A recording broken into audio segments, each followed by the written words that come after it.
Le cercueil ouvert béait comme une plaie dans la nef de l'église Saint-Sébastien. Vide de tout corps. Rempli seulement de fleurs fanées et de mensonges accumulés. Sophie avait franchi le seuil d'un pas hésitant. Son cœur cognant contre ses côtes comme un prisonnier en révolte. Et le monde s'était figé, sa mère, effondrée sur un banc, avait lâché un cri qui transperçait l'air lourd d'encens, tandis que son père, raide comme une statue de pierre, serrait les poings jusqu'à ce que ses jointures blanchissent. « Je suis vivante. Maman. » avait-elle murmuré. Mais les mots s'étaient noyés dans le chaos. Et déjà Léna. Sa Léna. Se détachait de la foule pour courir vers elle. Les bras tendus comme un phare dans la tempête. Dans les ruelles étroites de Séville, où les murs ocres se léchaient les uns les autres sous un soleil impitoyable. Sophie avait toujours su que l'amour serait sa révolte. À 25 ans. Avec ses cheveux châtains qui dansaient comme des vagues sur ses épaules et ses yeux verts hérités d'une grand-mère basque oubliée. Elle était la fille modèle, étudiante en littérature à l'université. Volantée pour les festivals de flamenco. Et la fierté discrète de ses parents. Miguel et Isabella. Qui tenaient une petite boutique de céramique dans le quartier de Triana. Mais sous cette façade de porcelaine fine, battait un cœur qui refusait les chaînes. C'était lors d'un soir d'été, il y a 2 ans, que tout avait basculé. Le festival de la Feria de Abril battait son plein. Les guirlandes de lumière clignotaient au-dessus des cases bondées. Et l'air vibrait des rires et des palmas rythmés. Sophie, en robe fleurie qui tournoyait autour de ses chevilles, s'était perdue dans la foule, cherchant un peu d'air loin des regards inquisiteurs de sa famille. C'est là qu'elle l'avait vue, Léna. 28 ans. Une gitane d'adoption venue de Grenade. Avec ses cheveux courts noirs comme la nuit andalouse. Ses yeux marrons profonds comme les oliveraies de Jaën. Et une peau olive qui semblait absorber la lumière plutôt que la réfléchir. Léna était artiste. Une peintre de rue qui capturait les âmes des passants sur de grandes toiles improvisées. Ses doigts tachés de couleurs vives comme des stigmates de passion. Elle était adossée à un mur couvert de azuléjo bleu. Un verre de manzanilla à la main. Riant d'une blague avec un groupe de musiciens. Leurs regards s'étaient croisés par hasard ou par destin. Comme le diraient les vieilles du barrio, et Sophie avait senti un frisson la traverser. Pas celui de la brise nocturne, mais un feu qui s'allumait au creux de son ventre. « Tu danses » avait lancé Léna d'une voix rauque, chargée d'accent granadino, en tendant la main. Sophie avait hésité. Son cœur un tambour de soléa. Mais elle avait pris cette main, chaude et calleuse, et s'était laissée emporter dans un tourbillon de pas et de regards volés. Cette nuit-là, sous les étoiles qui perçaient le ciel comme des regards complices, elle s'était embrassée pour la première fois. Les lèvres de Léna étaient douces comme les figues mûres, et son étreinte, ferme et tendre à la fois, avait effacé en un instant les doutes de Sophie. Elle s'était retrouvée dans un petit appartement en location près de El Alcázar, où l'air embaumait le jasmin et le sel de la Guadalquivir. Là, dans la pénombre d'une chambre aux volets clos, Sophie avait découvert un monde qu'elle n'avait osé imaginer que dans les pages jaunies de ses romans français préférés, ceux de Colette ou de Marguerite Yourcenar, qu'elle dévorait en cachette. L'amour de Léna n'était pas une possession, mais une libération. Elle peignait le corps de Sophie comme une toile vierge, traçant des lignes de doigts et de baisers qui racontaient des histoires de désir et de vulnérabilité. « Tu es ma muse, Milouz » murmurait Léna, ses lèvres effleurant la courbe de l'épaule de Sophie, tandis que les premières lueurs de l'aube filtraient à travers les rideaux de dentelle.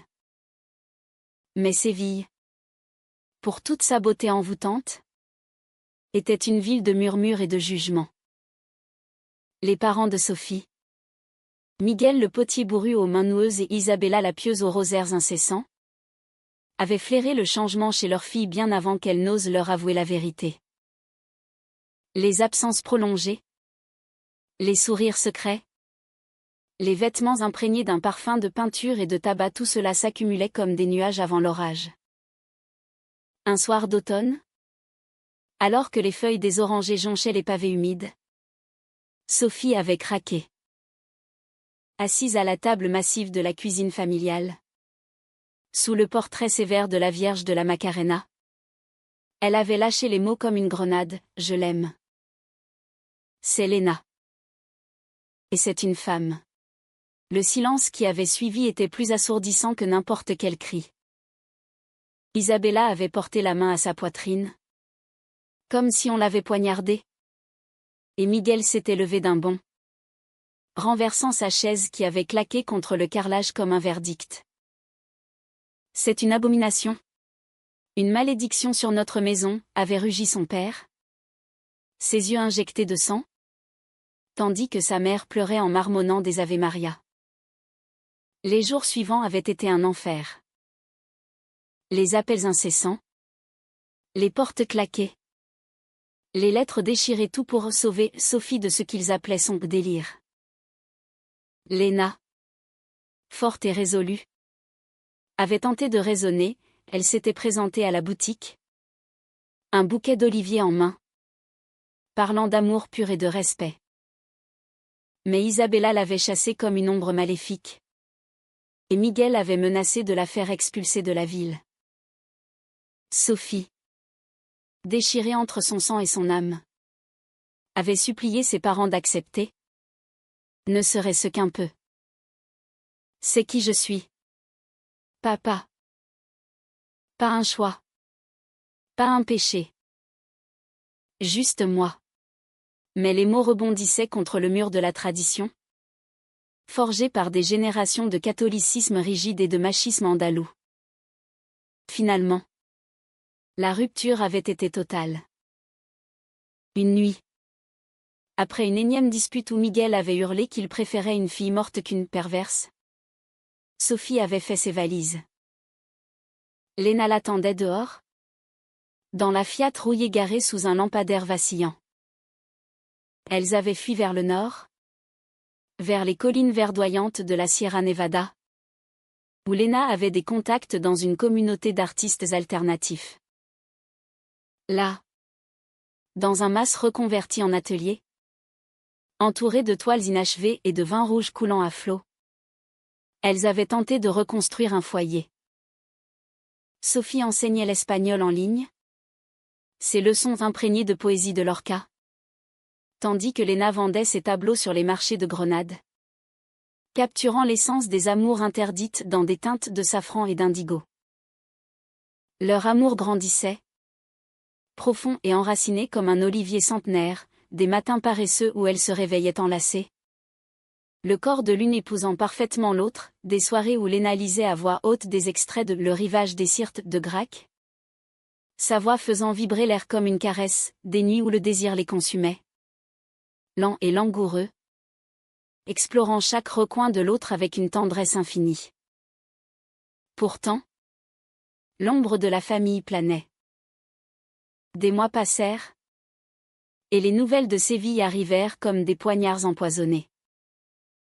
D'abord, les rumeurs, Sophie était partie, disparue, morte d'une overdose selon les langues vipères du quartier.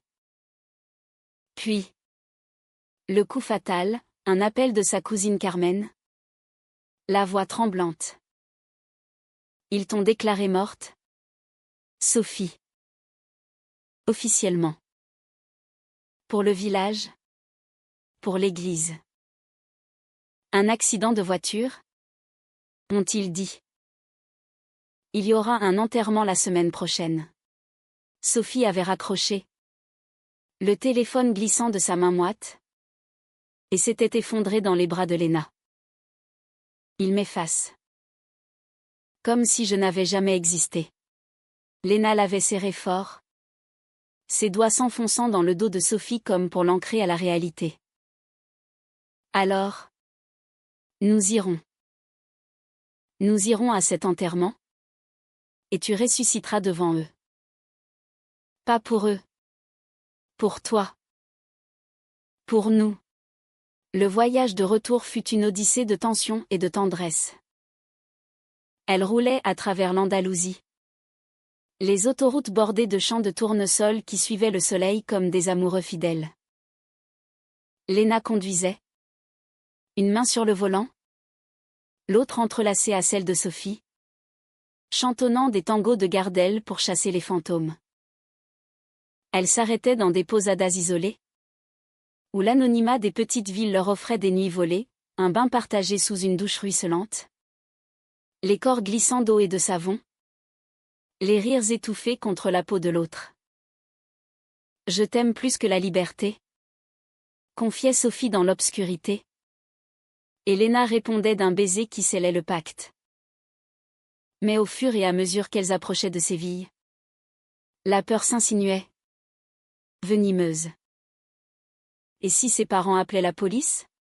Et si le village, ce nid de vipères pieuses, les lapidait de mots et de regards?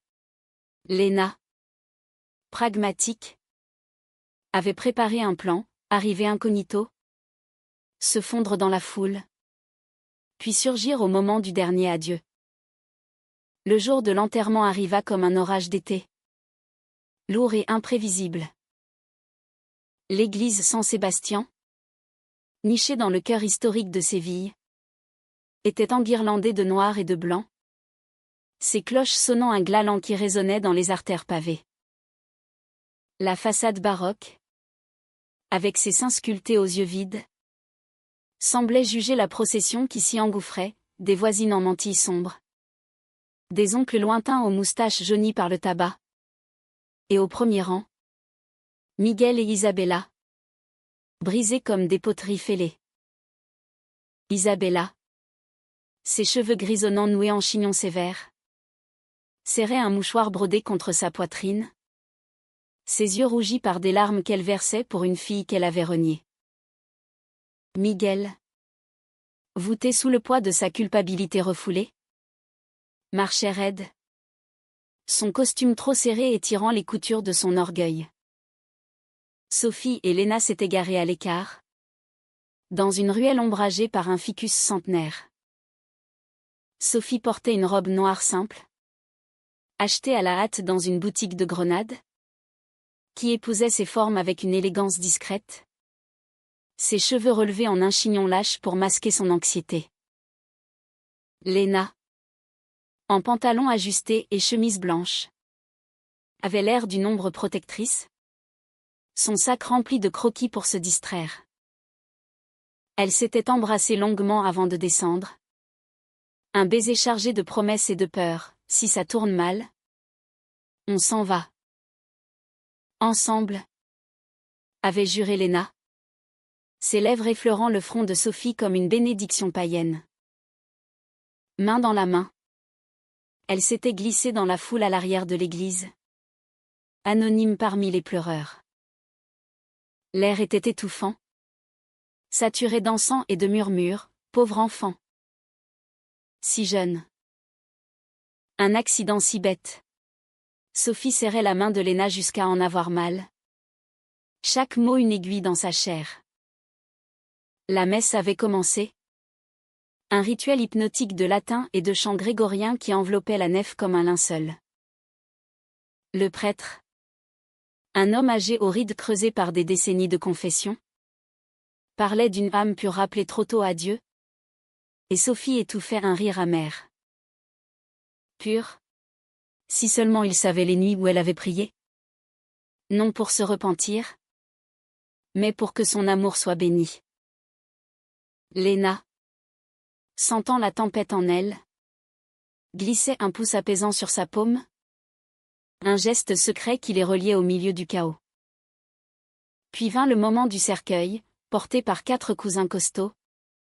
Il fut déposé au centre, ouvert pour l'adieu final. Vide. Bien sûr un mensonge matérialisé en bois verni et satin blanc. Isabella se leva la première, titubante, Pour jeter une rose blanche dedans? Ses sanglots brisant le silence comme du verre. Miguel la suivit. Muet. Les épaules tremblantes.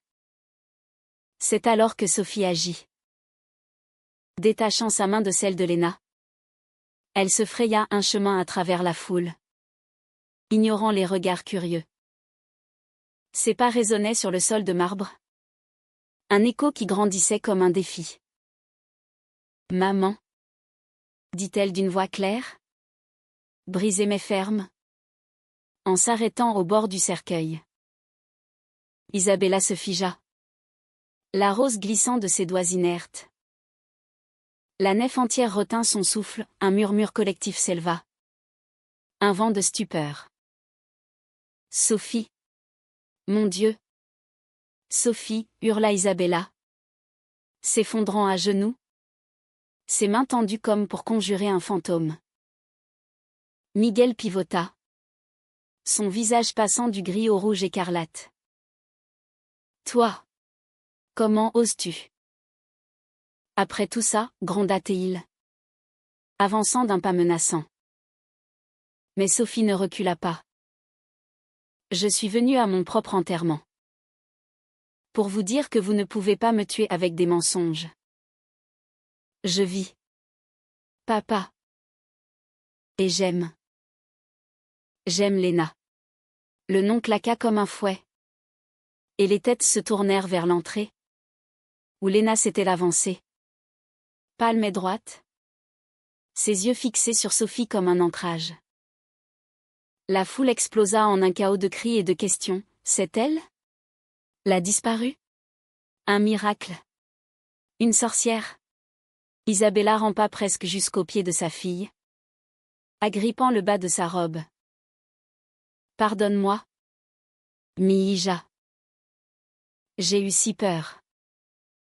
Pour ton âme. Pour la nôtre. Ses larmes coulaient. Chaudes et sincères, lavant un peu de la boue accumulée. Sophie s'agenouilla, l'enlaçant pour la première fois depuis des mois. Leur corps frêle se fondant en un geste de pardon fragile. Ce n'est pas ma mort que tu pleures?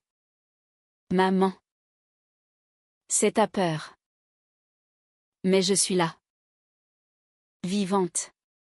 Pourtant, le répit fut bref. Miguel, bouillonnant, pointa un doigt accusateur vers Léna. C'est toi. Toi qui l'as corrompue. Sors d'ici. Abomination. Sa voix tonna, réveillant les échos des voûtes.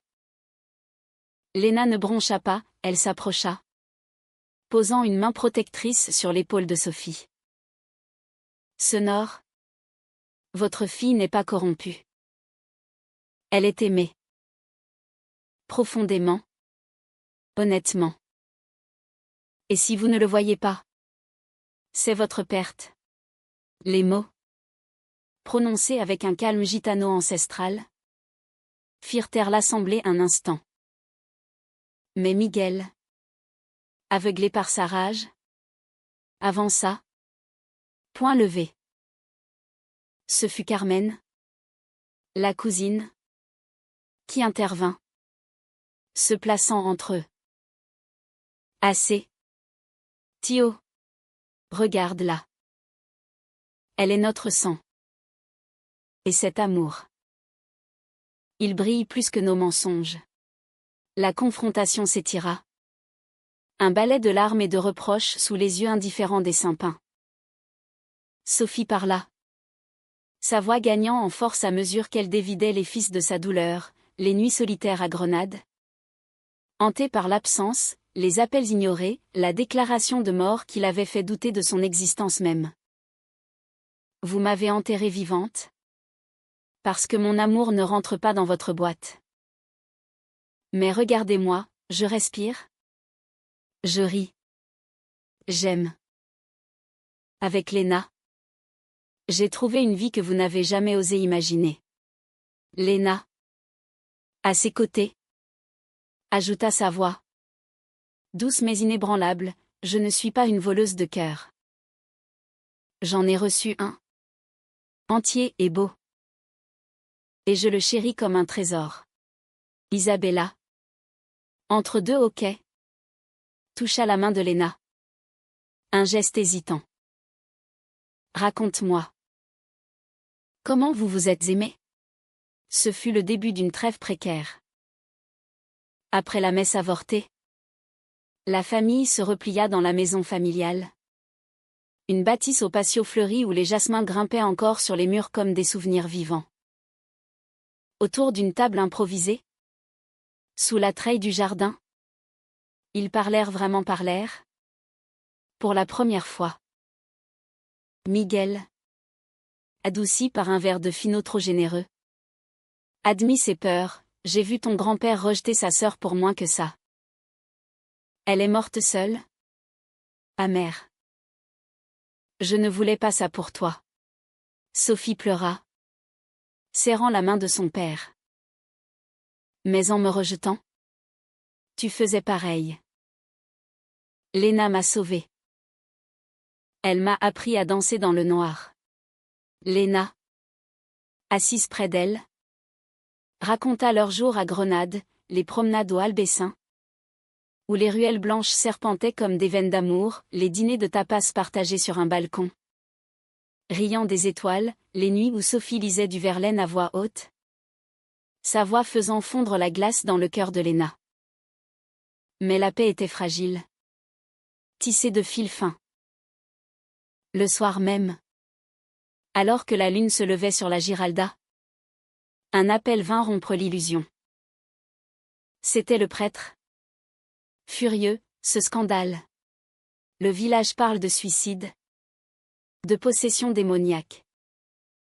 Si vous ne rectifiez pas, l'Église vous maudira. Miguel, pâle, raccrocha. Et le doute revint ronger. Le lendemain, alors que Sophie et Léna se promenaient le long du fleuve, main dans la main, un incident éclata, un groupe de jeunes du barrio, influencés par les commérages, les accosta. Pécheresse. Rentrez chez vous, crachèrent-ils, jetant des pierres qui ricochèrent sur le pavé. Léna protégea Sophie de son corps, mais une pierre l'atteignit à l'épaule, arrachant un cri. Sophie hurla de rage, ramassant un caillou pour riposter. Mais Léna l'arrêta. Pas comme ça. À mort. Avec dignité. Ce fut le premier signe de la tempête à venir. De retour à la maison, Isabella banda l'épaule de Léna avec des linges doux, murmurant des excuses. Ma fille a de la chance. Tu es forte. Mais Miguel, rongé par la honte publique, commença à se refermer. Et puis, la trahison frappa, inattendue et cruelle. Carmen, la cousine bienveillante, avait cédé sous la pression familiale. Dans un café bondé, elle avait confié à une tante revêche, elles sont ensemble? Oui. Mais Sophie. Elle regrette peut-être. Les mots, déformés, revinrent aux oreilles de Miguel comme un poison, ta fille veut revenir seule. L'autre l'a ensorcelée. Ce soir-là, il confronta Sophie dans le patio. La voix basse et chargée de désespoir. Laisse-la partir. Reviens à nous. On peut tout oublier. Sophie, le cœur brisé, secoua la tête. C'est elle ou rien? Papa. Elle est ma famille maintenant. La nuit fut une veille d'armes. Léna, sentant le vent tourner, prépara discrètement leur sac. On s'en va demain. Avant que ça empire, murmura-t-elle à Sophie, enlacée dans le lit étroit de l'ancienne chambre d'enfant. Leurs corps se cherchèrent avec urgence.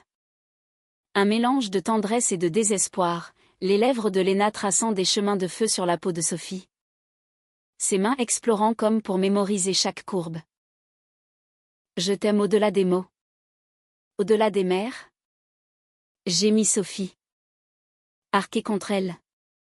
Tandis que le plaisir les emportait en vagues successives. Un refuge contre la trahison du monde. Mais au matin, le destin intervint à nouveau. Le soleil se levait à peine sur Séville, peignant les toits de tuiles rouges d'une lumière rosée, quand Miguel entra dans la chambre comme un taureau en furie. Il trouva les sacs à moitié faits. Léna penchée sur Sophie endormie. Et la rage l'aveugla. « Tu pars avec elle ? Après tout ce que j'ai fait pour te protéger, tonna-t-il, arrachant le sac des mains de Léna. Celle-ci se redressa, les yeux flamboyants. Protégée ? Vous l'avez assassinée moralement. Regardez-la, elle fleurit avec moi. Pas dans votre prison dorée. Sophie s'éveilla en sursaut, se plaçant entre eux, les bras écartés comme un bouclier. Papa. Arrête. C'est Carmen qui t'a menti. Elle a trahi ma confiance pour apaiser les ragots. Miguel pâlit. Le choc le clouant sur place. La trahison de la cousine, révélée dans un éclat de vérité, fissura son armure. Il s'effondra sur une chaise, le visage dans les mains. Dieu me pardonne. J'ai tout gâché. Isabella, alertée par les cris, accourut, son châle jeté à la hâte sur ses épaules. Voyant la scène, elle s'agenouilla près de son mari, touchant son bras d'une main tremblante. Miguel, mis à mort. Nous avons été des tombes ambulantes. Laisse-les partir, ou invite-les à rester. Mais choisis l'amour, pas la peur. Les mots d'Isabella, prononcés d'une voix brisée par des années de soumission, firent l'effet d'un séisme. Pour la première fois, la matriarche du foyer osait défier la tradition, son cœur de mère l'emportant sur les dogmes. Miguel leva les yeux, rougit, et regarda sa fille vraiment regarda, la femme qu'elle était devenue, rayonnante malgré les cicatrices. Reste. Sophie. Et elle aussi. Pas pour moi. Pour ta mère. Pour nous réapprendre à vivre. Le déjeuner qui suivit fut un rituel maladroit de reconstruction. Autour de la table en chêne patiné, sous les portraits ancestraux qui semblaient observer avec indulgence. Ils mangèrent des gazpachos frais et des jamons ibériques. Les silences ponctués de questions hésitantes. Léna, avec sa grâce naturelle, dessina un croquis rapide de la famille sur une serviette en papier, Miguel le potier. Les mains fortes, Isabella la fleuriste. Les yeux doux, Sophie au centre. Un sourire timide. C'est comme ça que je vous vois, dit-elle en le tendant. Isabella toucha le dessin du bout des doigts. Émue. Tu as du talent, Nina. Et du cœur. Miguel, grognon mais attendri, offrit à Léna une de ses céramiques, un bol bleu azuléjo. Symbole de protection. Pour que tu te sentes chez toi. Si tu veux. Les jours suivants furent une danse délicate sur le fil du rasoir. Sophie et Léna s'installèrent temporairement dans une chambre d'amis. Leur nuit un havre de passion retrouvée. Elles faisaient l'amour avec une urgence nouvelle. Comme pour sceller leur victoire, Sophie chevauchant Léna dans la lueur des bougies. Ses hanches ondulant au rythme d'un fandango intérieur. Tandis que Léna murmurait des poèmes de Federico Garcia Lorca contre sa peau moite verdée que te quiero verde. Leur corps fusionnant en un tableau vivant de désir et de guérison. Le matin, elle se promenait dans le barrio, main dans la main, affrontant les regards curieux avec une assurance croissante. Les commérages s'estompèrent peu à peu, certaines voisines, touchées par le miracle, apportaient des plats maison, murmurant des encouragements discrets. L'amour vrai guérit tout, confia une vieille Lavandra, ses yeux plissés de sagesse. Mais le vrai test vint avec la communauté. Le prêtre, encore piqué, refusa d'abord de bénir leur union officieuse, invoquant des principes immuables. Sophie, soutenue par Léna, se rendit au presbytère, sa voix ferme comme l'acier andalou. Père, l'Église prêche l'amour du prochain. Le mien est pur. Bénissez-le, ou laissez-nous en paix. Le prêtre, ébranlé par sa ferveur, céda finalement à une messe privée. Un geste symbolique sous les arches gothiques. Isabella assista, un rosaire à la main. Mais cette fois, ses prières étaient pour la joie, non la pénitence. Miguel, en retrait, versa une larme discrète quand Léna et Sophie échangèrent des vœux improvisés. Je te promets les étoiles de Grenade et les soleils de Séville. Jura Léna, glissant une bague d'argent ciselée au doigt de Sophie. Celle-ci répondit, et moi? Tous les livres du monde. Lus à ton oreille. Pourtant, la trahison de Carmen laissait une ombre. La cousine, rongée par la culpabilité, vint s'excuser un soir pluvieux, trempée comme une âme en peine. J'ai eu peur. Sophie. Peur du scandale? De perdre ma place ici. Sophie. Blessée mais magnanime. L'étreignit. La peur nous rend tous traîtres. Mais le pardon nous libère. Léna, plus pragmatique, ajouta, rejoins-nous. Ou reste en marge. Mais ne mens plus. Carmen promit. Et peu à peu, elle devint une alliée, racontant l'histoire du retour de la morte au commère, transformant le scandale en légende d'amour victorieux. Au fil des semaines, la maison familiale se transforma en un cocon hybride. Léna installa un atelier dans le patio. Ses toiles capturant l'essence du foyer recomposé, des portraits de Sophie riant sous les orangers, d'Isabella cueillant des fleurs avec une sérénité nouvelle, de Miguel modelant l'argile avec une tendresse rediscutée. Sophie reprit ses études, écrivant un mémoire sur les amours lesbiennes dans la littérature espagnole, de Góngora à nos jours.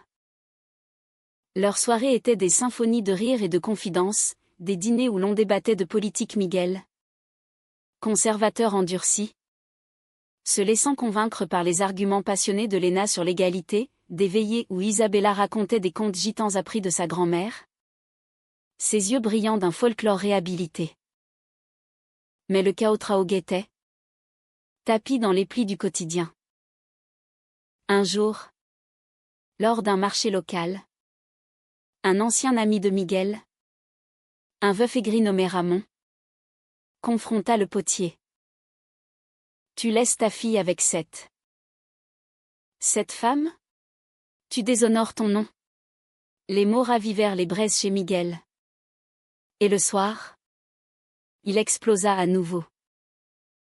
Je ne peux pas. Sophie. Le village rit dans mon dos. Ma boutique perd des clients. Sophie. Le cœur serré, répondit avec une maturité forgée au feu, alors choisis. Papa. Ton honneur ou ta fille. Mais sache que sans moi, ton honneur est vide. Léna, témoin silencieuse, prit la main de Sophie et l'entraîna dehors, sous la pluie battante. Elles marchèrent jusqu'au fleuve, où les lumières de Triana dansaient sur l'eau comme des promesses brisées. S'il nous rejette encore, On repart. Mais ensemble, dit Léna. Ses lèvres froides contre celles de Sophie. Leur baiser, salé de larmes et de pluie, fut un serment renouvelé. Miguel, seul avec sa conscience, passa la nuit à veiller, modelant une urne funéraire ironie du sort qu'il brisa à l'aube. Le lendemain, il vint les trouver dans l'atelier. J'ai parlé à Ramon. Je lui ai dit que mon honneur, c'est toi. Et elle. Les mots, simples, libérèrent un torrent. La famille s'étreignit sous la treille, les premiers rayons filtrant à travers les feuilles comme une absolution divine. Les mois suivants furent une renaissance lente, comme un flamenco qui reprend après une pause dramatique. Sophie et Léna, ancrées à Séville, tissèrent leur toile d'amour et de pardon. Elles ouvrirent un petit café-librairie dans le quartier, la Musocre, un havre où les artistes et les âmes blessées se retrouvaient pour des lectures et des expositions. Les murs étaient tapissés de toiles de Léna des scènes d'amours andalouses, subtiles et vibrantes, où des femmes aux yeux de feu dansaient sous des lunes rousses et les étagères ployaient sous des ouvrages de Sagan, Beauvoir et des poétesses espagnoles oubliées. Sophie y animait des ateliers d'écriture, encourageant les jeunes à narrer leur vérité cachée. L'amour n'est pas un crime. C'est une révolution, disait-elle, sa voix portant comme un appel au vent du Guadalquivir. Isabella devint une habituée, apportant ses confitures maison et ses prières modernisées. Elle apprit même à danser la rumba gitane avec Léna, ses hanches raides s'assouplissant sous les rires complices. Tu m'as appris à vivre, Nina, confiait-elle un après-midi, en triant des livres lesbiens avec une curiosité pudique. Miguel, plus lent à guérir, se joignit à elle pour des parties de domino, ses grognements cédant la place à des sourires bourrus. Il sculpta un vase pour le café, gravé d'un motif de deux femmes enlacées parmi les oliviers, pour la force, marmonna-t-il en le posant sur le comptoir. La boutique prospéra. Non sans heurts, des graffitis homophobes apparurent un soir, péchés, barbouillés en rouge sur la vitre.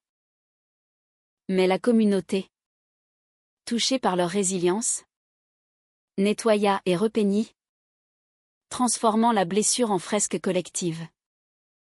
Carmen, rachetée, organisa un festival local en leur honneur, ressuscité d'amour, une soirée de flamenco et de témoignages. Sous les guirlandes de la feria revisitée, Sophie et Léna dansèrent un duo improvisé, leur corps fluide comme l'eau, racontant sans mots leur odyssée. La foule applaudit, des larmes aux yeux, et même le prêtre vint, un verre de sherry à la main, pour un toast maladroit, que Dieu bénisse tous les amours vrais. Ce soir-là, de retour au mas qu'elles avaient acheté aux abords de la ville, un refuge avec un jardin de lavande et un atelier baigné de lumière, Sophie et Léna firent l'amour sous les étoiles. Lentement, délibérément, les doigts de Léna traçant des constellations sur la peau de Sophie, leur souffle se mêlant en un rythme ancestral. « Tu es mon miracle » murmura Sophie, son corps tremblant d'extase. Léna, les yeux clos, répondit, « Et toi ? Ma éternité. » Pourtant, la vie n'était pas un conte sans ombre. Des rechutes survenaient, Miguel, lors d'une réunion familiale, se raidissait encore aux effusions publiques, Isabella luttait contre des cauchemars de damnation. Et le monde extérieur grondait des nouvelles de lois discriminantes en Espagne, des attaques contre les communautés LGBTQ+. Sophie et Léna s'engagèrent, militant pour des droits, organisant des marches le long de l'avenue de la Constitution, bannières arc-en-ciel flottant comme des drapeaux de fierté. Lors d'une manifestation, une contre-attaque virulente éclata, des extrémistes criant des insultes. Une bouteille volant qui frôla Sophie. Léna la plaqua au sol. Son corps un rempart. Et quand la police dispersa la foule, elles rentrèrent éreintées mais unies. Chaque bataille nous rend plus fortes, dit Léna, pensant une égratignure sur le bras de Sophie avec une tendresse infinie. Le point culminant de leur guérison collective vint un an plus tard, lors d'un pèlerinage familial à Ronda. Les falaises vertigineuses symbolisant les abîmes franchis. Là, au bord du Tajo, avec le vent hurlant comme un chœur de fantômes apaisés, Miguel prit la parole. J'ai enterré une fille que je ne connaissais pas. Aujourd'hui, je célèbre la femme que tu es. Avec l'amour qui te porte. Il serra Léna dans ses bras. Un geste raide mais sincère. Et Isabella pleura de joie, jetant des pétales de rose dans le vide comme une offrande. Sophie, émue aux larmes, embrassa ses parents. Puis Léna. Un baiser profond qui scella le cercle. La fin de leur histoire n'était pas une clôture, mais une ouverture. Sophie publia un recueil de nouvelles. Enterrée vivante. Un hymne à l'amour lesbien en Andalousie. Traduit en français pour honorer ses racines littéraires. Léna exposa à Madrid ses tableaux acclamés comme des manifestes d'émancipation.